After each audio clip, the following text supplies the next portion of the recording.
بسم اللہ والصلاۃ والسلام علی رسول اللہ۔ روزے کے احکام۔ رمضان المبارک کا روزہ ہر عاقل، بالغ اور روزے پر قدرت رکھنے والے مسلمان پر واجب ہے۔ حیض و نفاس والی عورتیں اس سے مستثنیٰ ہیں۔ ایسا نابالغ بچہ جو روزہ رکھنے کی طاقت رکھتا ہے، عادت ڈالنے کے لیے اسے روزہ رکھنے کا حکم دیا جائے گا۔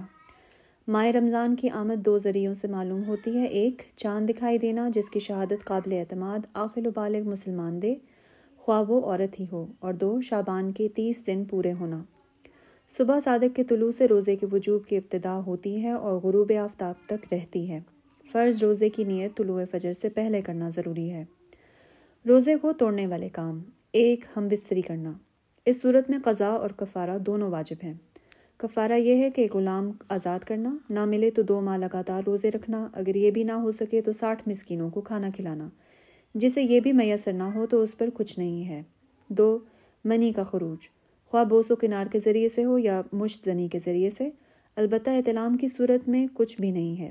3، جان بوجھ کر کھانا پینا، اگر بھول کر ایسا ہوا ہے تو روزہ صحیح ہے۔ 4، سینگی لگوانے کے ذریعے یا خون دینے کے لیے خون نکلوانا، البتہ ٹیسٹ وغیرہ کے لیے تھوڑی مقدار میں دیا گیا خون یا بغیر قصد و ارادہ کے نکلنے والے خون سے روزہ نہیں ٹوٹتا، جیسے زخم لگ گیا یا نکسیر پھوٹ گئی وغیرہ۔ 5، جان بوجھ کر قے کرنا، اگر غبار اڑ کر حلق میں داخل ہو گیا یا کلی کرتے اور ناک میں پانی ڈالتے وقت پانی حلق تک پہنچ گیا یا سوچنے سے انزال ہو گیا یا احتلام ہو گیا یا بغیر ارادہ کے قے آ گئی یا خون نکل آیا تو ان تمام صورتوں میں روزہ نہیں ٹوٹتا۔ جو شخص رات سمجھ کر کھاتا پیتا رہا، پھر معلوم ہوا کہ وہ تو دن تھا، فجر طلوع ہو چکی تھی، تو اس پر قضا واجب ہے، اور جسے طلوع فجر میں شک تھا اور وہ رات سمجھ کر کھاتا پیتا رہا تو اس کا روزہ فاسد نہیں ہوا، اور جو شخص دن میں اس شک میں کھا پی گیا کہ سورج و غروب ہو چکا ہے تو اس پر قضا ہے۔ روزہ افطار کرنے والوں کے احکام۔ جسے کوئی عذر نہ ہو اس کے لیے رمضان میں افطار کرنا حرام ہے۔ حیض و نفاس والی عورت پر افطار کرنا واجب ہے۔ جو شخص کسی معصوم شخص کی جان بچانے کے لیے روزہ افطار کرنے کا محتاج ہو، اس پر روزہ توڑ دینا واجب ہے۔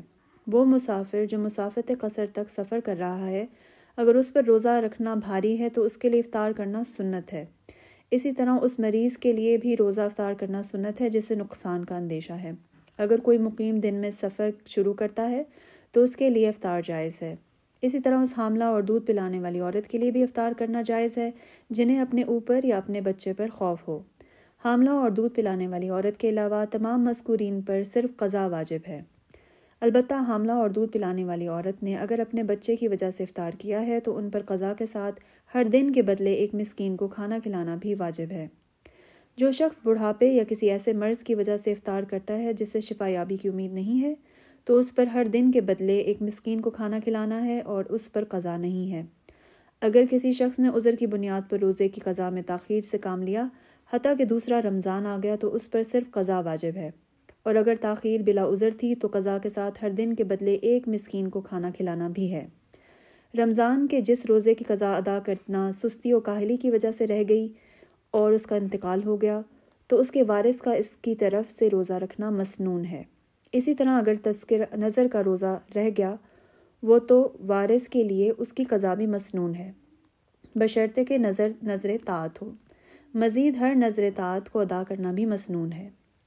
اگر کسی شخص نے عذر کی بنیاد پر روزہ افطار کر دیا لیکن دن ہی دن اس کے عذر ختم ہو گیا، اور کوئی کافر رمضان المبارک دن کے وقت مسلمان ہو گیا، یا حائضہ عورت پاک ہو گئی، یا مریض شفا یاب ہو گیا، یا مسافر واپس آ گیا، یا بچہ دن کے وقت بالغ ہو گیا، یا مجنون کی عقل آ گئی، اور وہ لوگ روزے سے تھے، تو ان سب لوگوں پر اگرچہ اس دن کا باقی حصہ روزے سے گزار لیں، پھر بھی اس دن کی قضا واجب ہے۔